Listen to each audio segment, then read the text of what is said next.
Alright guys, Superman versus Iron Man. Which universe had the better start? Superman marked the new beginning for DC in cinema. We can't forget that Creature Commando had already been released, and Peacemaker followed Superman.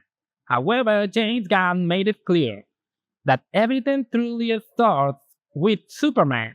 As illogical as that sounds, by the way. But taking his word at face value, in this video I'm going to tell you which universe had the better beginning. Well, put these two pivotal movies, Superman and Iron Man, face to face, and see which universe had the better start.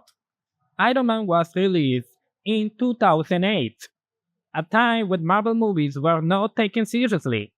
We had films like Fantastic Four, Punisher, and Daredevil. They fell within each, and sometimes outright bad.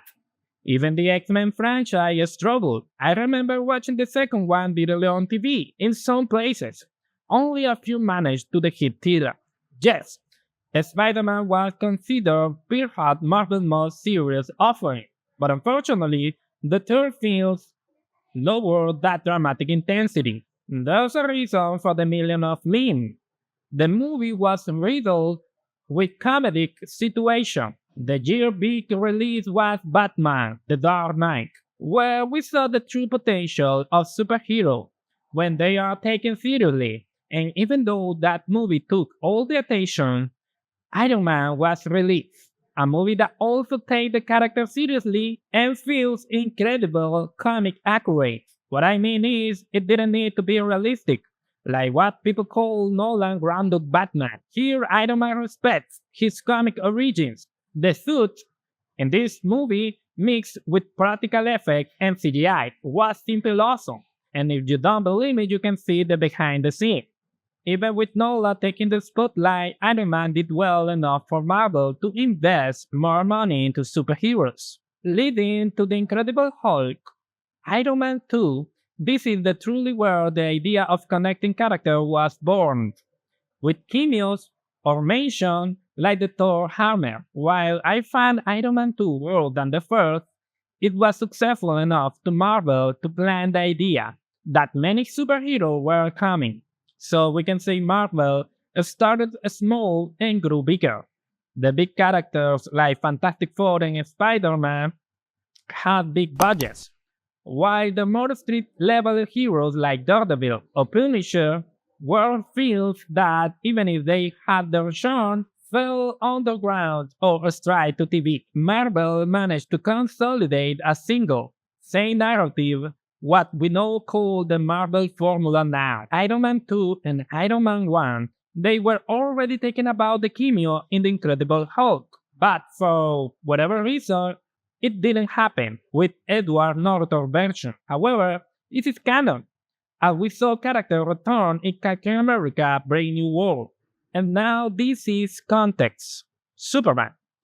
Superman context is different. I think it's marked by its leadership and constantly changing CEO visions. Even though they wanted to connect everything, it didn't happen. I'm not saying all movies should be the same. That would be boring, but everything was different, often with wildly different results. Aquaman, for example, is an underwater epic, literally a Star Wars under the sea, making $1 billion. For the other hand, we had Justice League, which barely made $300 million, if I recall correctly. Furthermore, fans were divided between those who wanted a Snyder version.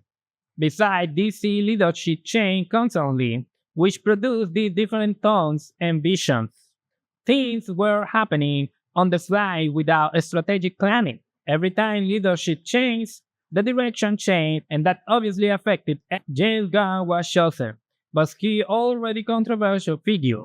From my point of view, of course, the movie he delivered isn't that solid, since the fans are still divided.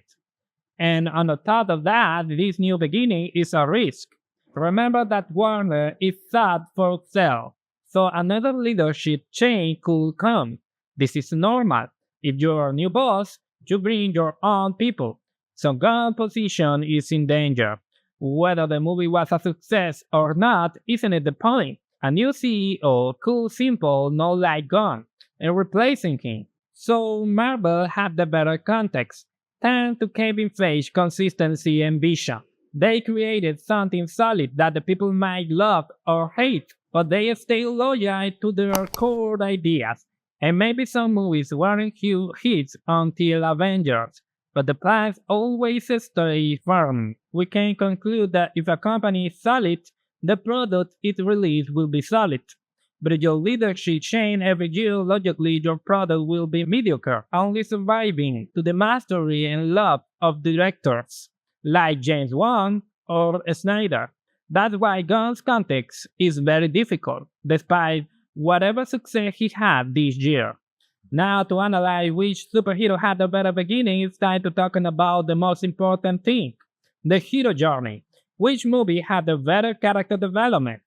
Tony Stark or Superman? Iron Man, as I said, is very comic accurate. Tony Stark builds and sells weapons of mass destruction. He is obviously extremely arrogant, and he has the talent to back it up, since he is a genius. A spoiled person into a hero willing to give his life to save humanity. We saw that in Avenger when he risked his life sending the missile to the Chitauri, and in Avenger Endgame where he ultimately died in the final sacrifice. That's why the phrase, "This is the proof that Tony Stark did have a heart" exists, but it's unfair to mention 10 years of character development when honestly Iron Man 1 is enough to show his big shame and the heart of the production put into the character. Tony, after being kidnapped by the Afghanistan, decided to create a suit to escape instead of the missile he was forced to build. But what truly changed his mind was Jensen Death, another scientist who gives his life for him. Someone Tony didn't even know. Even in that moment, Tony was still arrogant. Jensen Death breaks him. And on top of that, we find out the second person he trusts the most betrayed him. That's why, even though Tony still has some arrogance, his development is simple, incredible, epic, and solid. Sadly, in my opinion, they didn't manage to repeat that tone, making the other movie more comedic, just like Spider-Man 3.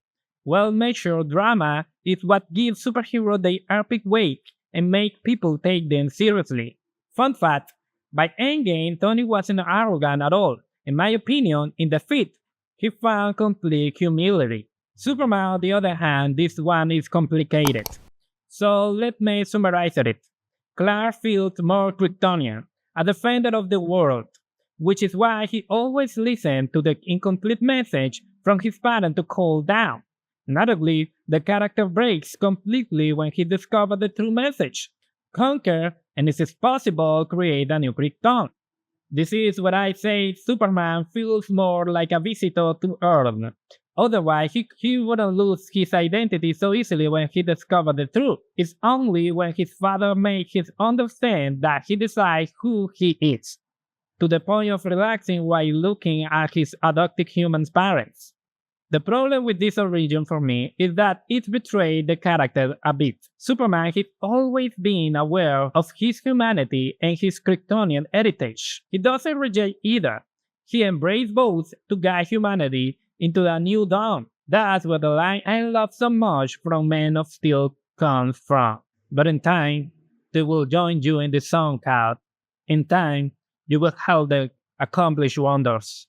God destroyed an essential part of Clark to build another one. As to that, the very little idea of having Superman constantly beaten down physically, the scene of him blood die like never before. Justified or not, there will be people who simply won't like it. So you don't just get the division from the production context I mentioned earlier, now you also get the division caused by Gunn's personal version. Superman is a completely an all-tour film. It's not really the idea of Superman that everybody knows, from Christopher Reeve or Man of Steel. James Gunn's Superman is more of a personal opinion of what he thinks the character should be. Obviously, every director put their own message, so I'm not gonna to get into Gunn's personal message in the movie, of course, like portraying his hater as monkey. But what I will get into is changing Superman's status quo into a personal opinion. But if you like it, great. And if not, in Gunn's words, deal with it. That's why I think Iron Man wins. This video is to talking about which cinematic universe has the better beginning, not which movie is better. Iron Man portrays everything you expect from the character, everything people knew from comics or animated shows, and the right amount of dramatic seriousness to turn it into an excellent piece of entertainment. Superman, on the other hand, is God's personal opinion. In every sense, if you like his take, cool. If not, too bad. And even though it has comic style look, this Superman like Cavill doesn't really do justice to the comics character in my opinion. The movie is very entertaining, and if you love this Superman who does rescue many of his values, better than Cavill of course, that's your opinion. But if you want to see the real Superman, I suggest watching the animated series or reading the comics, where you can see bright grades and dark side of this character. To make the things worse, the sale of Warner could mean another reboot. Like I claimed earlier, no matter how well the movie did, something as a trivial as the new Warner CEO saying I don't like Gunn is enough. And for me, as history clearly shows, Marvel with Iron Man had the most solid beginning in a superhero universe. Subscribe for more and see you in another video.